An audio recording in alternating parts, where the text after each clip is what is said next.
The rain was a constant percussion against the window panes of our apartment on Belmont Street. Not the dramatic, pounding kind, but the persistent grey drizzle that was the soundtrack to life here in Portland. It wasn't glamorous, our apartment. Peeling paint in the bathroom, floors that creaked a mournful tune with every step, and the faint, ever-present smell of old coffee and damp wool. But it was ours. For 3 years, it had been the backdrop to movie nights curled on the beat-up sofa, early morning coffees watching the streetcars rumble past, and late-night talks about everything and nothing. It was here, amidst the comforting clutter of our shared life, that we'd built our dreams. And the biggest dream, the one that felt so close I could almost taste the crisp Colorado air, was the move. Boulder. Just saying the name felt like exhaling. A new city, a new state. And for me, a job at a cutting-edge environmental research firm that felt less like work and more like a calling. It was everything I'd worked for, everything we'd planned for.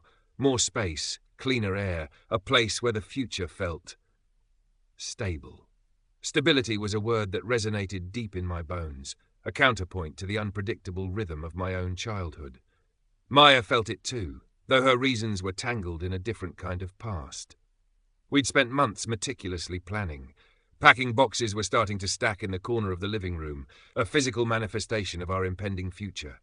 We'd scoured Zillow listings, debated the merits of different neighborhoods, even started researching hiking trails. It felt real. It felt certain. That certainty began to fray around the edges on a Tuesday afternoon. I was at my desk, nursing a lukewarm coffee, scrolling through emails related to the move. Most of it was standard HR stuff. Benefits packages, relocation allowances, onboarding schedules. Then I saw one from David Miller, my future supervisor. The subject line was innocuous, quick follow-up on licensing. I opened it, a vague sense of unease settling in my gut. David was usually pretty direct. The email wasn't long, but the words hit me like a physical blow. It mentioned a specific state-level environmental professional license.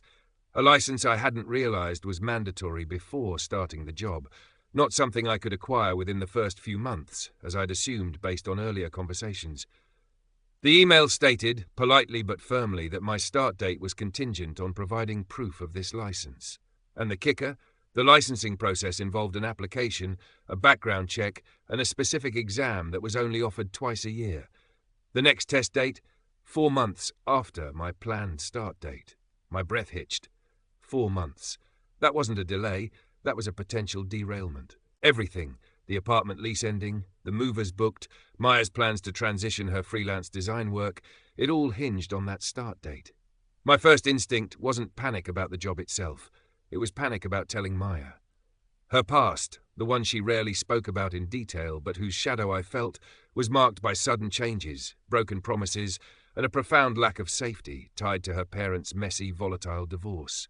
Financial instability, lies, unexpected moves that ripped her away from friends and schools. It had left scars. My deepest fear wasn't losing the job. It was shattering the sense of security we'd built, triggering that old fear in her. No, I decided instantly. I couldn't tell her. Not yet. I would figure this out.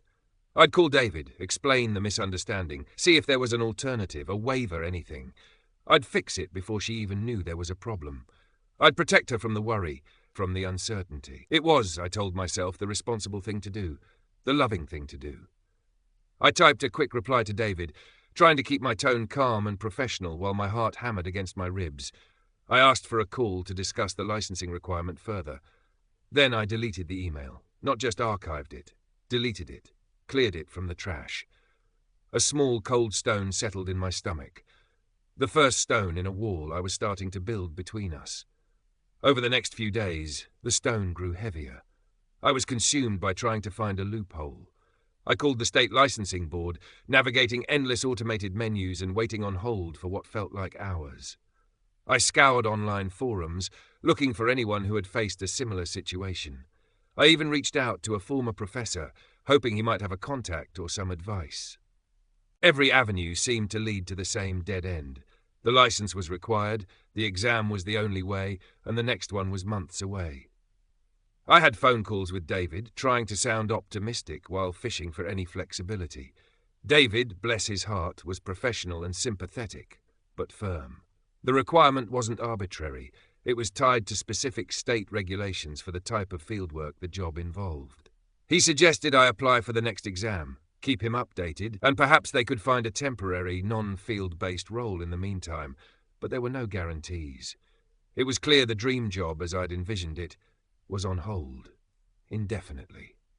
All of this happened in snatched moments when Maya wasn't around, or late at night after she'd gone to bed. My phone became an extension of my anxiety, tucked away or flipped face down whenever she entered the room. I started taking calls outside, pacing nervously on the damp sidewalk under the glow of the streetlights. Maya, of course, noticed. She wasn't oblivious. She'd find me staring blankly at the packing boxes, a faraway look in my eyes. She'd ask, her voice soft with concern, "Hey, you okay? You seem distracted." "Yeah, just thinking about the move," I'd say, forcing a smile. Lots of logistics. It wasn't a lie, not technically, but it was a deliberate, calculated omission of the truth. And each time I did it, the wall between us got a little higher. She'd try to engage me in planning, plus pulling up furniture layouts for the hypothetical Boulder apartment or showing me pictures of hiking trails. I'd nod, offer monosyllabic responses, my mind miles away, replaying conversations with David or calculating the dwindling chances of a miracle. My physical presence was there, but my mind and emotions were locked away, wrestling with the secret. "Are you still excited about Boulder?" she asked one evening, her voice tinged with an uncertainty that made my gut clench. We were sitting on the sofa, the rain still drumming outside. She was curled up beside me, but I felt a growing distance between us. "Of course," I said quickly, maybe too quickly. "It's everything we wanted." "It just feels like you're not here, Leo," she said, pulling back slightly.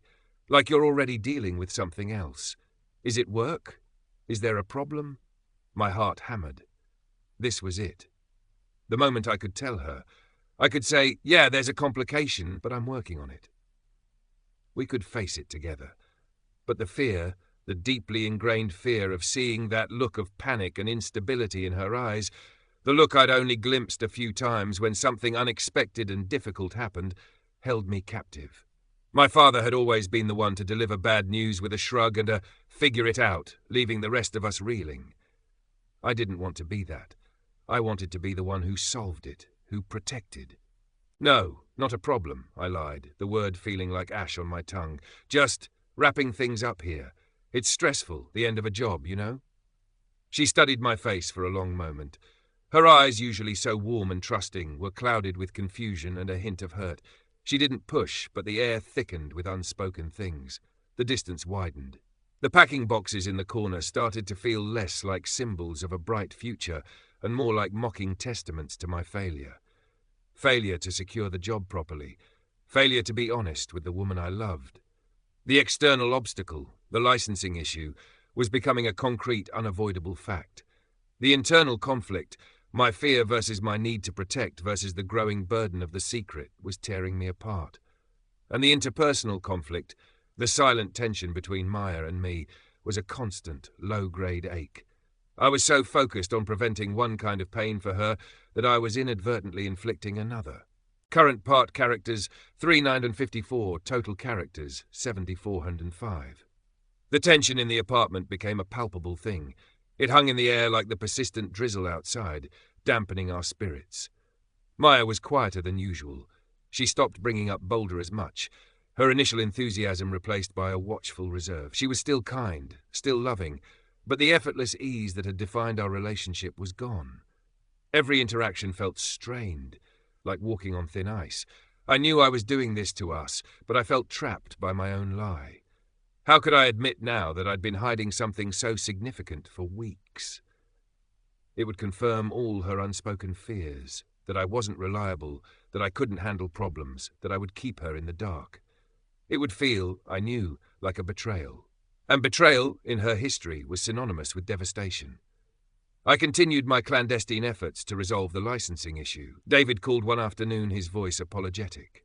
"Leo, I'm really sorry, but HR is firm on this. The start date is tied to the license. We can't move forward until you have it." He reiterated the possibility of a temporary role, maybe starting in late summer after the next exam, but it wasn't the same job, didn't have the same funding guarantees, and certainly wasn't the April start date we'd planned. My heart sank. It was over. The dream job, the planned move, the stable future I'd promised us, it was all crumbling. And I had to tell her. But how? How could I explain the delay, the uncertainty, and the fact that I'd hidden it from her? That evening I came home to the aroma of something delicious cooking. Maya was in the kitchen, humming softly, a rare moment of lightness in the recent weeks. She was making that pasta dish I loved, the one with roasted vegetables and pesto. The apartment felt, for a moment, like it used to. I leaned against the doorframe, watching her. The guilt was a bitter taste in my mouth.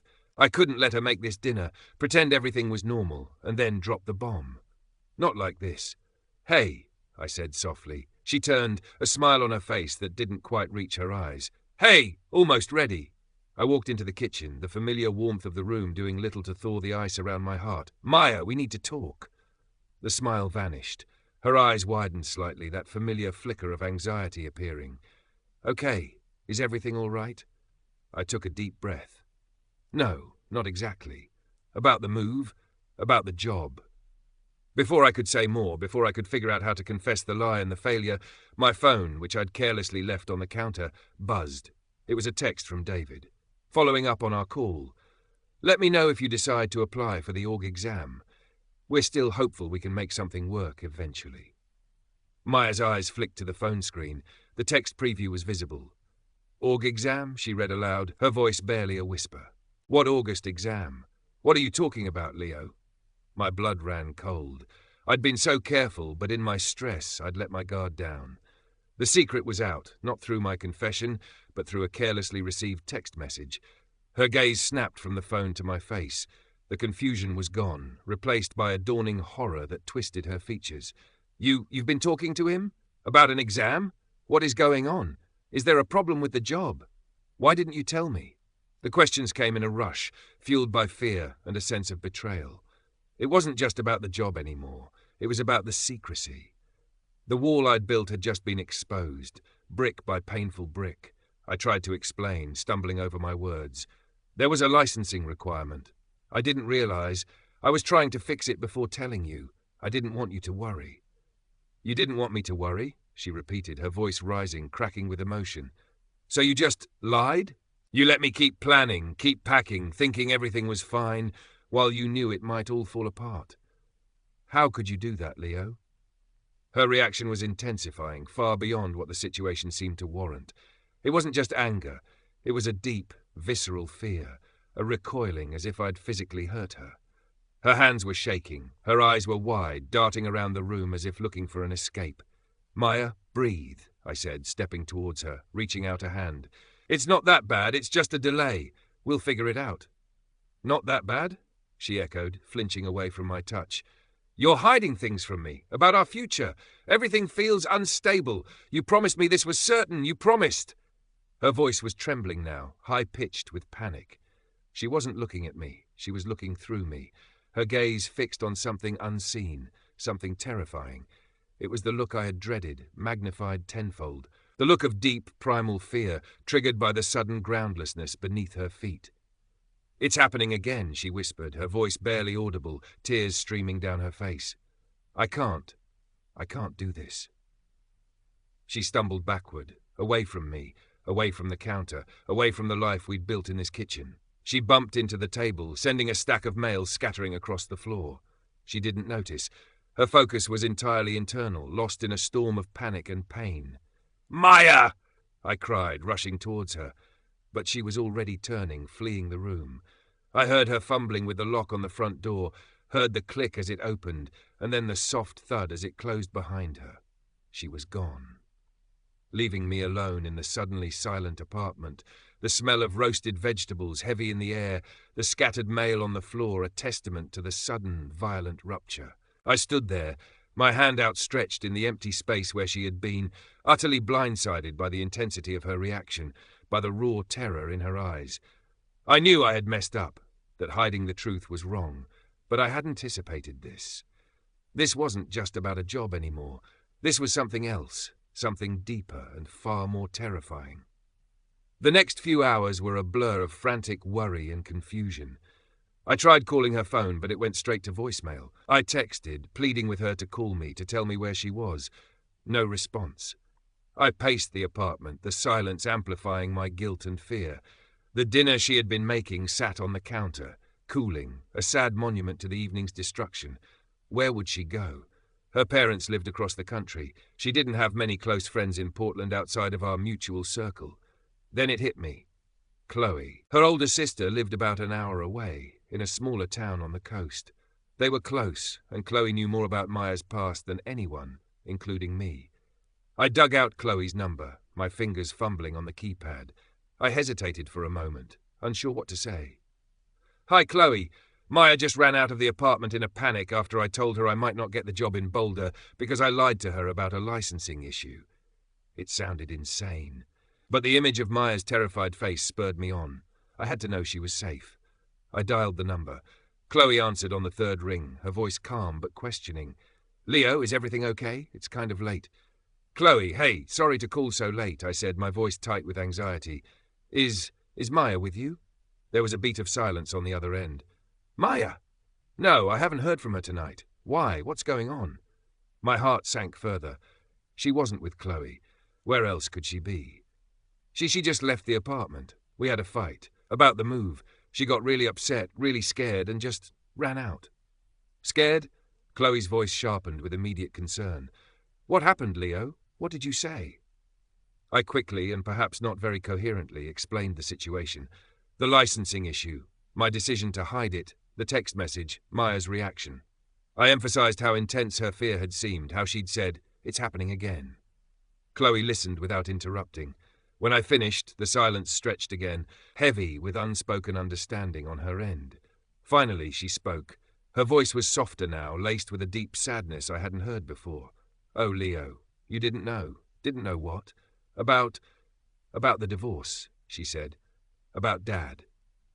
My mind flashed back to the few times Maya had mentioned her parents' divorce. It was always brief, always vague, focused on the disruption it caused. She'd said it was messy, that her father had cheated, that there was financial trouble, but she never went into detail. I respected her privacy, not wanting to push her to relive painful memories. "I know it was hard on you guys," I said. "The moving around, the money problems." "It was more than that, Leo," Chloe interrupted gently. "Dad, he wasn't just unfaithful. He was volatile. Especially when things went wrong or when he was cornered. He'd lie about money, about their debts, about why they had to move. He'd make promises he couldn't keep. And when Mom or we kids questioned him, or when his schemes fell apart, he'd get scary. Not physically violent, not usually, but verbally abusive, destructive. He'd lash out, break things, say terrible things. He made everything feel completely unpredictable and unsafe, like the ground could disappear at any moment." She paused, and I could hear her taking a shaky breath. The worst part was the lying, the constant, elaborate lies. It made us question everything, made us feel like we couldn't trust our own reality. And Maya, she was younger, more sensitive. She internalized it, that feeling of being lied to, of the rug being pulled out from under her, of everything she thought was stable turning out to be a performance. It terrified her. It left her with a deep-seated need for honesty and stability. Any hint of deception, any sudden threat to security can send her back there, to that feeling of being a scared kid in a chaotic, unpredictable world. The pieces clicked into place with sickening clarity. My well-intentioned secret. The hidden calls, the vague answers, the sudden revelation of a major problem I'd been concealing. To me, it was problem-solving, protecting her from worry. To Maya, filtered through the lens of her past trauma, it wasn't just a job complication. It was a recreation of that terrifying instability. The lie wasn't just about the job. It was a personal betrayal of the trust she needed to feel safe. "Oh God," I whispered, the full weight of my mistake crushing me. I hadn't just caused a fight. I had triggered a deep, buried fear that was part of the foundation of who she was. "She's probably scared and overwhelmed right now," Chloe said, her voice softer. "She might just need space to breathe, but she needs to know you understand, that you see her pain, not just the problem with the job." "I didn't know," I repeated lamely. "I know," Chloe said. "She doesn't talk about it easily. But now you do. And how you handle this, Leo, it's going to matter more than you know." We talked a little longer. Chloe promised to call me immediately if she heard from Maya. She gave me some hesitant advice. Don't push. Give her space, but make it clear you're there and you understand why she reacted the way she did. Not just that she was upset, but that her fear was real, even if its roots were in the past. After we hung up, I sat on the edge of the sofa, the apartment feeling vast and empty without her. The knowledge of her trauma didn't erase my guilt, but it transformed it. It wasn't just guilt over lying, it was guilt over causing her such profound pain, over inadvertently touching a wound I hadn't even known was there. I looked at the packing boxes, the symbols of our shared future. They no longer represented stability, they represented a potential trigger, a reminder of promises that could crumble. The dream of Boulder felt distant, overshadowed by the immediate, painful reality of the chasm that had opened between us. The next 2 days were the longest of my life. Maya still wasn't answering my calls or texts. Chloe hadn't heard from her either. I was a wreck, oscillating between frantic worry and a deep, heavy sadness. I barely ate, barely slept. The apartment felt haunted by her absence and the echo of her fear. I spent hours replaying everything in my head. My father's casual disregard for the truth, the way he'd brush off problems until they became crises. My own deep-seated need to be the capable one, the one who fixed things, who didn't cause worry. It wasn't an excuse for lying, but I started to understand the impulse, the flawed logic behind it. And then I thought about Maya, about that scared little girl watching her world feel apart because of lies and instability. It broke my heart. On the third morning, as I was staring blankly at the rain-streaked window, my phone buzzed. It was a text from Chloe. She's here. She's okay. She's exhausted. She wants to talk. Can you come? Relief washed over me so intensely I felt weak in the knees. She was safe, and she wanted to talk. It wasn't over. I immediately texted back, on my way. Thank you, Chloe. So much. The drive to Chloe's was tense. My hands were clammy on the steering wheel. What would I say? How could I possibly convey the depth of my remorse and my newfound understanding? I practiced sentences in my head, discarding them as inadequate. Chloe lived in a small, cozy house nestled among pine trees, the air smelling of salt and damp earth. I pulled into the driveway, my heart pounding. Chloe opened the door before I even knocked. She gave me a small, weary smile. She's in the living room. She's fragile, Leo. Be gentle. I will, I promised. I walked into the living room. It was warm and quiet, filled with soft light filtering through the trees outside. Maya was curled up on the sofa, wrapped in a blanket, looking small and vulnerable. Her eyes were red-rimmed, her hair a little messy, but she was here. She looked up as I entered, her expression a mixture of apprehension and exhaustion. I didn't rush towards her. I stopped a few feet away, my hands at my sides. Maya, I said, my voice low and steady. Thank you for letting me come. She just nodded, pulling the blanket tighter around her shoulders. I took a deep breath. This wasn't about defending myself. It wasn't about the job or the move anymore. It was about her pain. Chloe told me, I began, watching her face carefully, about your dad, about the divorce, about how the lying, the uncertainty, how terrifying that was for you. Her eyes widened slightly and she looked away, down at her hands, twisting the edge of the blanket. I am so sorry, Maya, I continued, my voice thick with emotion. I didn't know. I didn't understand why you reacted the way you did. But now I do. And knowing, it doesn't make what I did okay. Not at all. I was wrong to hide it from you. Completely wrong. I was so afraid of worrying you, of disappointing you, that I ended up doing something so much worse. I broke your trust. And I triggered something so painful for you. I took a step closer, slowly. When you said it's happening again, I didn't get it. I thought you meant the job falling through. But you meant that feeling of the ground disappearing, of being lied to, of not being safe. She finally looked up at me again, tears welling in her eyes. I never ever wanted to make you feel that way, Maya, I said, my own eyes stinging. That was the last thing I wanted. I thought I was protecting you, but I was just recreating your worst fear. And I am so incredibly sorry for that, for causing you that pain. I saw a flicker of something in her eyes, not forgiveness yet, but perhaps a hint of recognition, of seeing that I finally understood. It was like being a kid again, she whispered, her voice shaky. That same panic, that same feeling of everything I thought was real just dissolving. Because of a secret, because of a lie. I know, I said, my voice gentle, and I am so, so sorry. I knelt down beside the sofa, not touching her, just being close. My fear of failing, of not being the strong, stable one, it made me stupid. It made me selfish. I was so focused on fixing the external problem that I didn't see the damage I was doing to us, to you.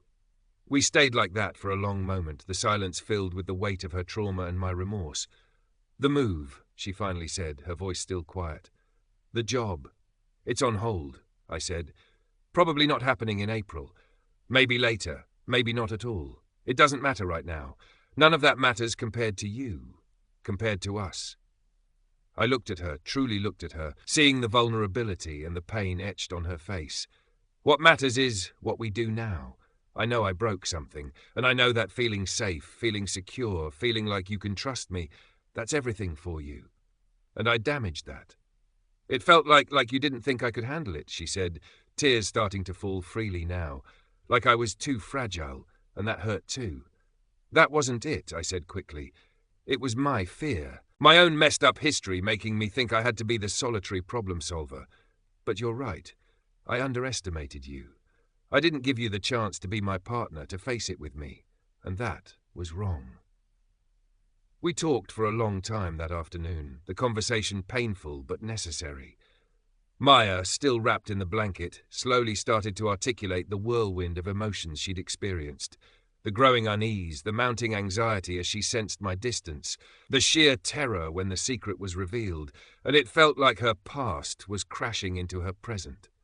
She described the overwhelming need to escape, to get away from the feeling of being trapped in a situation where she couldn't trust what was real. I listened, not interrupting, just absorbing the depth of her pain. I asked questions, trying to understand the nuances of how the trauma manifested for her. It wasn't just about being lied to.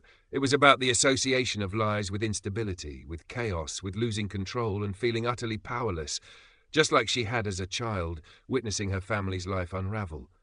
It's not your fault, the trauma, I said softly at one point. That was done to you, but I triggered it. My actions caused you this pain.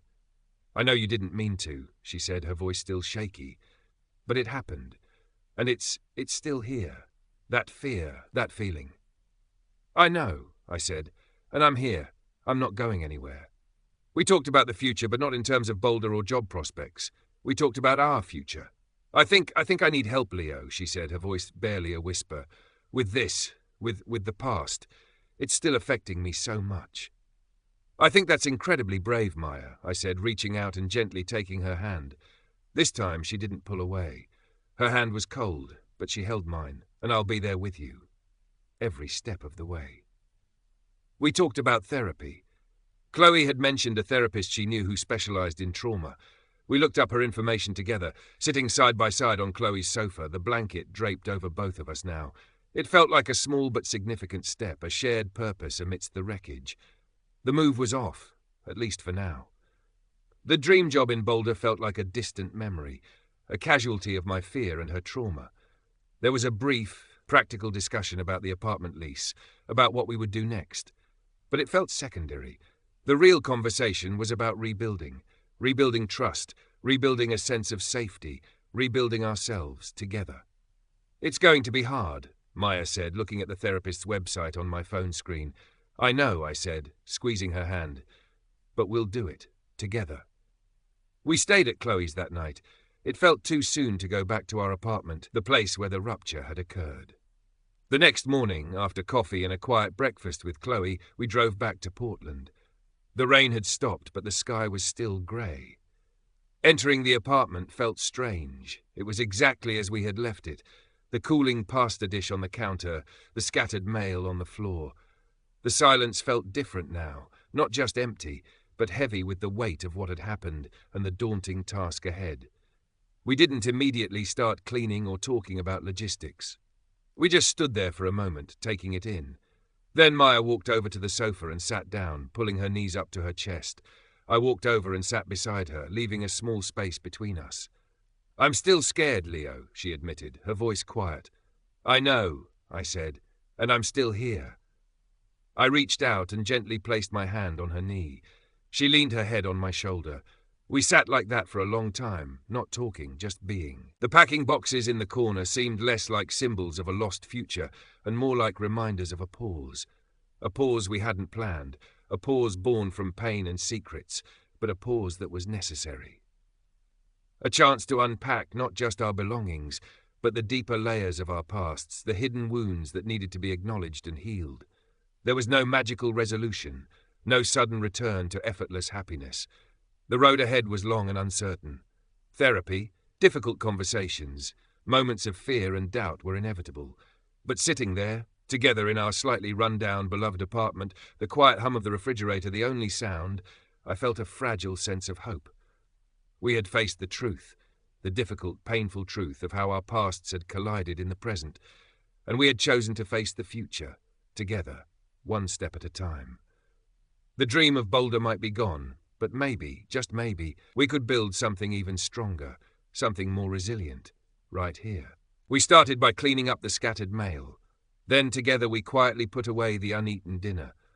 We didn't talk about the job or the move or the lie anymore that day.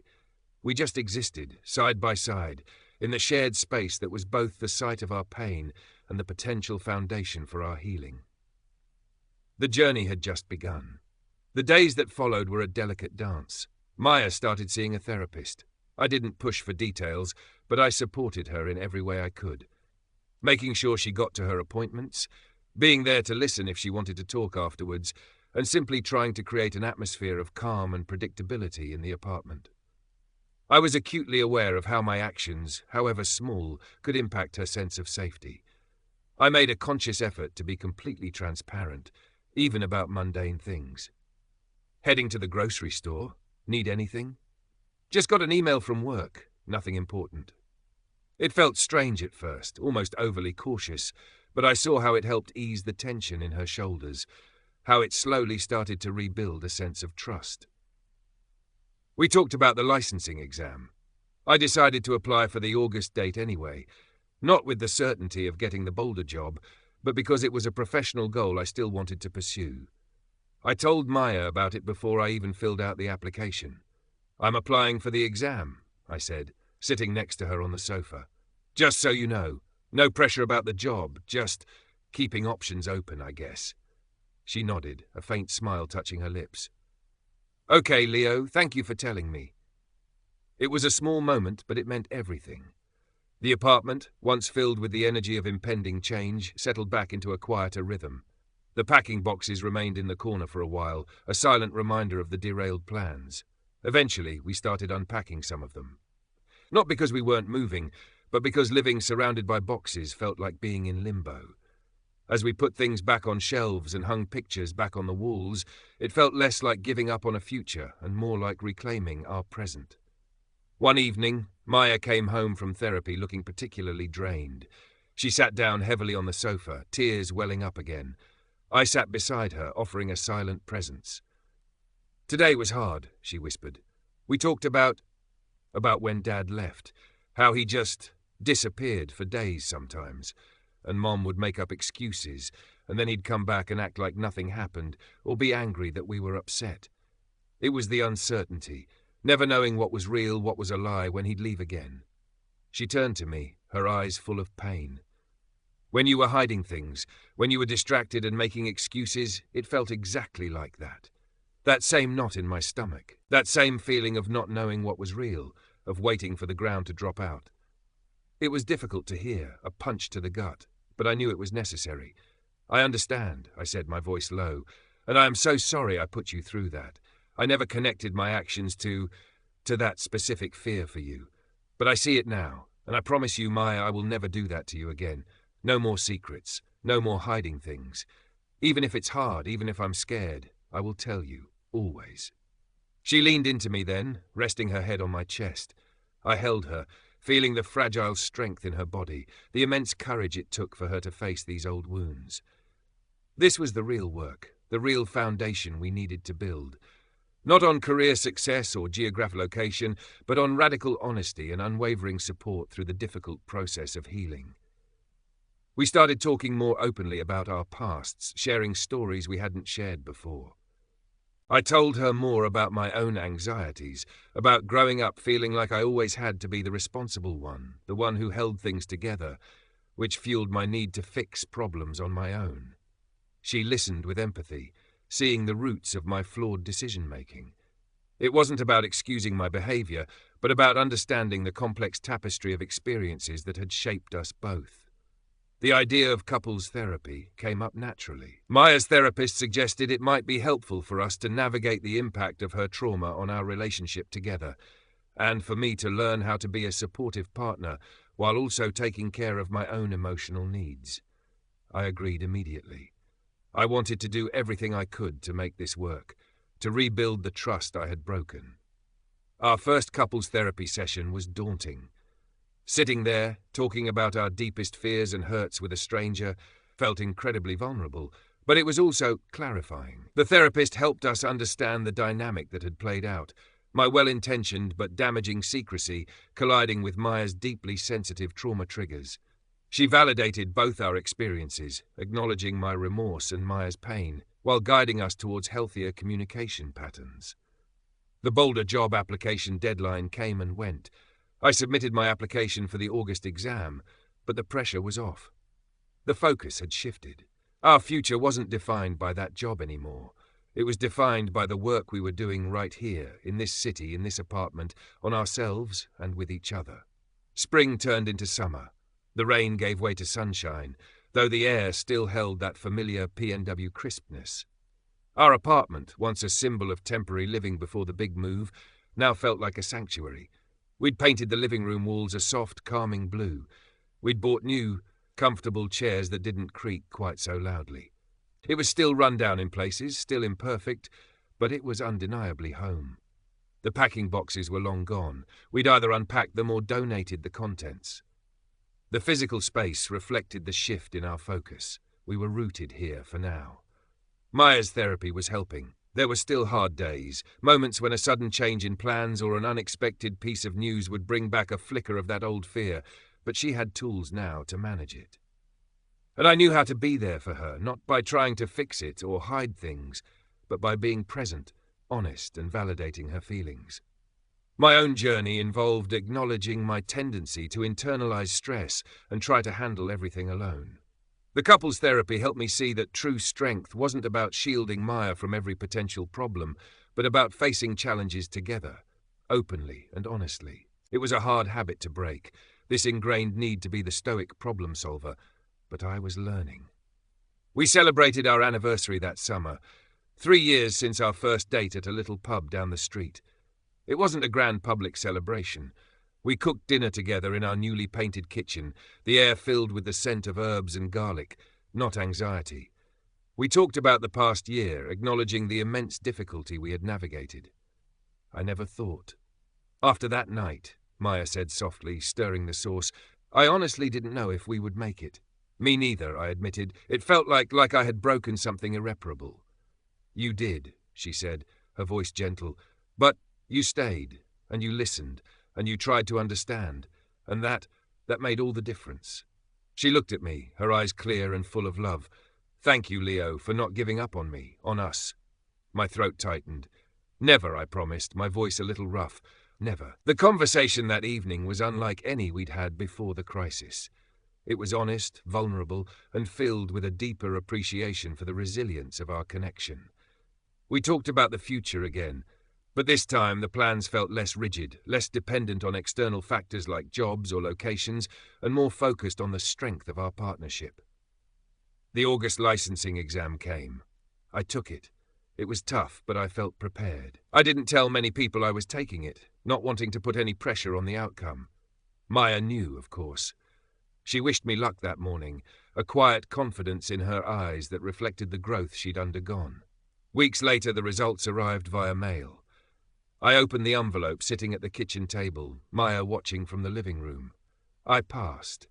It was good news, professionally. It meant the Boulder job or similar opportunities were now possibilities again. But the wave of relief and excitement I might have felt months ago was tempered by everything we had been through. I passed, I told Maya, holding up the paper. She smiled, a genuine, happy smile. That's great, Leo. Congratulations. She came over and hugged me, a warm, solid embrace. It felt different than it would have before. There was no underlying tension, no unspoken fear, just shared happiness for a small victory. "So," she said, pulling back but still holding my hands. "Boulder?" I looked at her open, trusting face. The fear of triggering her was still a faint echo, a reminder of the past, but it no longer controlled me. I could be honest. "I don't know," I said, truthfully. "It's an option now. But I'm also happy here, with you. We've built something important here." "We have," she agreed, her gaze sweeping around our living room. "Whatever we decide," I said, holding her hands tighter, "we decide it together. Every step." She squeezed my hands. Every step. The future was still uncertain in many ways. The job market, the possibility of moving, the ongoing process of healing from trauma, none of it had disappeared, but we were facing it differently now. We were facing it together, with open eyes and honest hearts. The crisis had nearly broken us, but by forcing us to confront the hidden wounds and the damaging secrets, it had also cleared a path for a deeper, more resilient connection. Our apartment, in its imperfect, lived-in reality, was no longer just a temporary stop. It was the place where we had learned to truly see each other, where we had started the long, difficult, but ultimately hopeful process of building a future not just on shared dreams, but on unwavering trust and the courage to heal. The rain outside had started again, a gentle, familiar rhythm against the window, and for the first time in a long time, it just sounded like home. Current part characters, 3996, total characters, 391. The summer continued, marked by therapy sessions, honest conversations, and a conscious effort to nurture the fragile trust we were rebuilding. We went on hikes in Forest Park, rediscovering the beauty of the city we had been so eager to leave. We spent weekends exploring the coast, the vastness of the Pacific Ocean, a reminder that some things were bigger than our own anxieties and past pains. David from the Boulder firm called in late September. He congratulated me on passing the exam and asked if I was still interested in the position, or perhaps a slightly different role that had opened up. It was a real opportunity, the one I had dreamed of. I didn't give him an answer right away. I told him I needed to discuss it with Maya. And I did. We sat down together that evening, the job offer email open on my laptop. It felt surreal, discussing this again after everything. "It's still a great opportunity, Leo," she said, reading through the details. Her voice was calm, assessing. There was no hint of panic or fear. "It is," I agreed, "but it's not the only thing that matters." We talked it through, openly and honestly.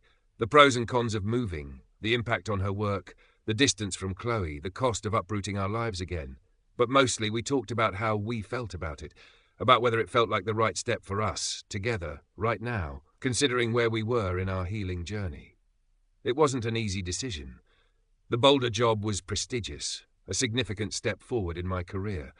But the thought of returning to that high-pressure environment, of potentially facing new, unforeseen challenges that could trigger old anxieties in me, and by extension Maya, felt daunting. We had found a sense of peace and stability in Portland, a rhythm that supported Maya's healing and our relationship's growth. "I don't think I want to go, Leo," Maya said finally, looking up from the screen. "Not right now. Maybe not ever, to that specific job. It feels like we need to stay